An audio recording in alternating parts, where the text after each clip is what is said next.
the distant parts of the wall. He would defend his own home and make it very if it were attacked. He would defend it more solely and more to the heart of it because it was his own house.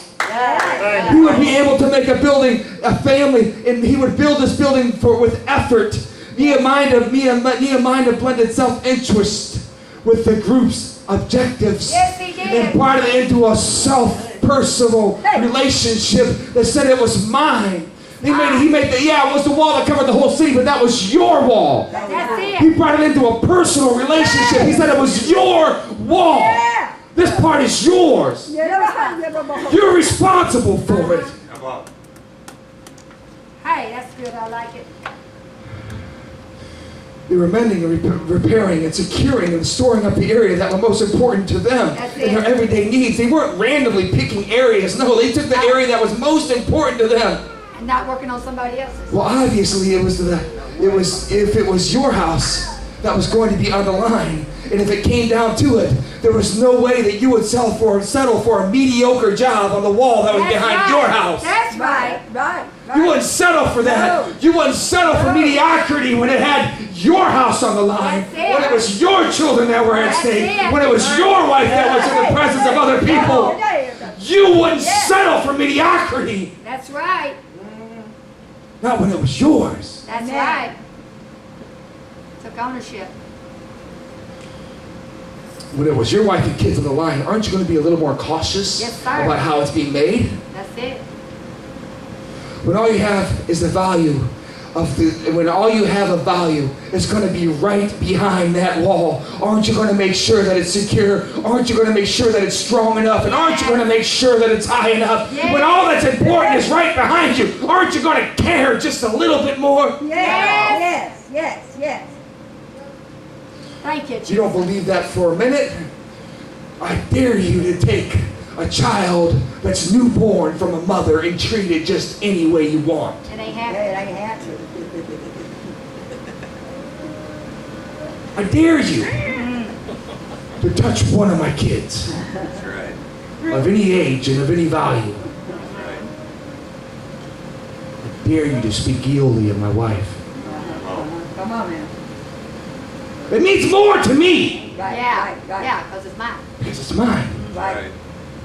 You're not going to come and walk in my house just any way you want. You're not going to throw the tables around. You're not going to push the coffee table all around because it's mine. That's right. Not even the grandkids.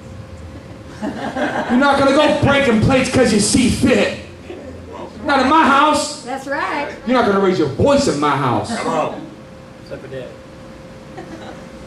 Not in my house. That's right. Because you hold more value to the things that you have. Yes.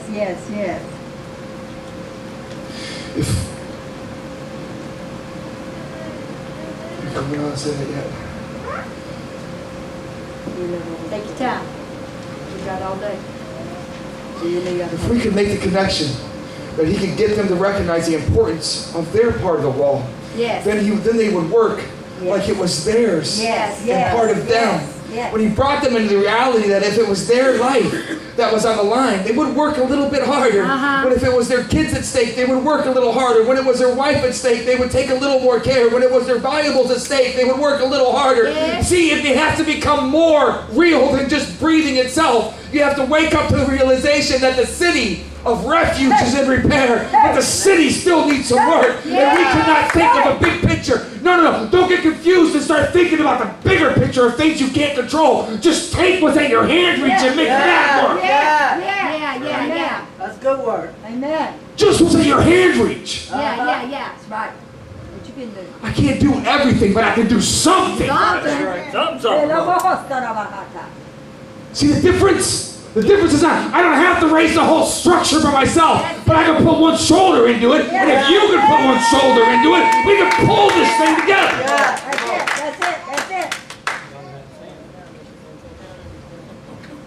That's it.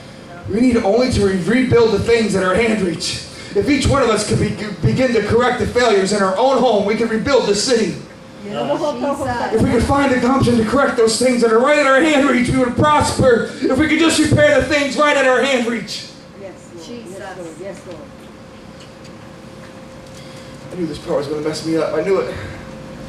We need to repair We need to repair the aspects of our own home. That's the closest part that there is to life. That's the most important thing in this earth. This not taking anything away from God in heaven, but in this earth. What we have in our own home is what should hold the most value over work, over relationships, over friends. What we have in our own four walls should hold more weight and more value than anything else. Understand that there's nothing more important on this earth. I want specifying on this earth, there is nothing more important than your home life. You should be holding it more dear than what we do. If you've been blessed with children, let not one thing on earth distract you from their very essence of being. They're only here for a short time. They're only here a little bit. They're only that age once. That's right. The day that he was born, he'll never be born again. That's From every day from his birth, from every birthday, he'll never have that birthday again. The time that you lose is the time that is gone that can't be replaced. That's right. That's right. From that age to that age. Yeah. It goes so fast. It goes so fast. I never realized how fast it went. Man. I know Where to go? Yeah. I put a quarter in my kid's hand when she was born. Took a whole hand. In this coming year, she'll be 18. Where does the time go? Where does time go? You only have them so long at home, Willie, and then they're gone. That's it. And the time that you spend with them at home will determine how much you see them once they're gone. Yeah. Amen. That's good. Amen. That's true. That's a fact. That's a fact. The heartfelt relationships and the communications that you have time that you just easily waste away, you're never getting those again. That's it. Yeah, sure, when I was at home, my dad didn't know anything. Until I got older and realized he didn't know what he was talking about. It happens to everybody. Yes, it does. We may not see eye to eye on parenting discussions 101. Your kid. You know what though? In every relationship, in every situation, my situation may be a little different than yours growing up because I had a father that didn't have to be a father. Yeah, that's right. I know Father Day's coming up, and I don't every time give him the reverence that he's due. But he was one of those dads that didn't have to be. Yeah. You ever had one of them? Yes. One of those that didn't have to be a dad, but chose to be a dad anyway? Volunteered for service? Yeah. When me and Vanessa got married, I went from one kid to 4, or 3. Instantly. Yeah. Surprise! Here's 2 more kids. Yeah. The first thing I thought of was my dad because he did the same thing. He jumped right into a relationship with baggage, Yeah. with luggage, with Trunks. with stuff. And that was his choice. That was his choice. He had a choice of going there or not. He had a choice of walking that avenue. And even though he took that avenue, he didn't have to be a dad. He could just been person there. That's Right. it. That's right. That's But he it. chose to be a father. Yes, he did. Yes, he did. Only one you ever had. It's the only one I ever had. And every good quality that I have comes from that man. Hallelujah. That's a fact. So does his head, so does my attitude sometimes. I have yet to go through a wall. I have yet to go through a wall. There's time. I'm not pointing fingers, I'm just saying. You didn't have uterus. Touche. Praise God. But every good quality I have is a direct